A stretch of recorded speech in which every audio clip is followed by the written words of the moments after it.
Welcome to Mysterious Encounters. The Tower of Babel collapsed. Humanity scattered, languages fractured, civilization, once unified, dissolved into fragments. But the story does not end there, because even after Babel, someone remained. A ruler, a hunter, a king. His name was Nimrod, and according to ancient traditions, he may have been the first man to build an empire after the world was divided. The name Nimrod appears only briefly in the Bible, just a few lines in the book of Genesis, but those lines are strange. They describe him as a mighty hunter before the Lord, and they say something even more unusual, that he became the first powerful ruler on earth, not a priest, not a prophet, but king. His kingdom began in the land of Shinar, the region we know today as ancient Mesopotamia, the cradle of the first cities, the birthplace of writing, and according to the story, the place where Babel once stood. Ancient traditions outside the Bible expand the story.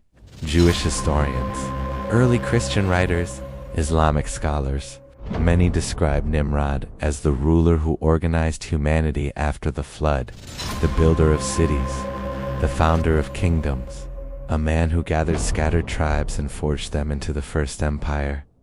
Cities attributed to him include Babylon, Erech, Akkad, and Kand, some of the oldest urban centers in human history. If these traditions contain even a fragment of truth, Nimrod represents something new in human civilization. Centralized power, a ruler who governs not a tribe, but a population. Some traditions go further.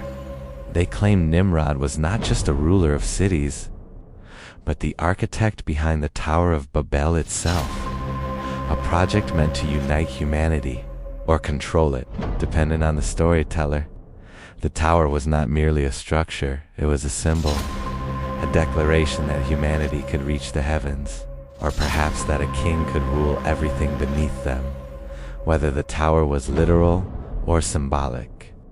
The story marks the birth of a new idea, empire. Before Nimrod, authority was local, tribes, families, small settlements, but empires require something different.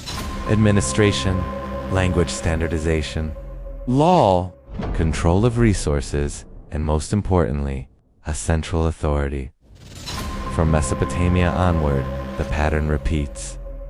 Sargon of Akkad, the pharaohs of Egypt, the kings of Assyria and Babylon, each claiming power over vast territories, each inheriting the same fundamental structure. The empire. History rarely remembers the first architect of an idea, but it remembers the system that follows. Whether Nimrod was a historical king, a mythological figure, or a symbol, his story represents the moment humanity shifted from scattered tribes to organized civilization, from local authority to centralized power. And once that structure existed, it never truly disappeared. It simply changed forms. Empires became kingdoms, kingdoms became nations, but the architecture of control remained. The story of Nimrod is not just about a man, it is about the birth of power, a moment when leadership became authority, and authority became empire.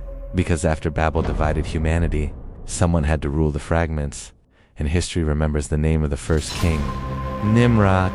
Next on Mysterious Encounters, the kings who followed, the rulers who inherited the blueprint of empire, and how the first cities changed humanity forever.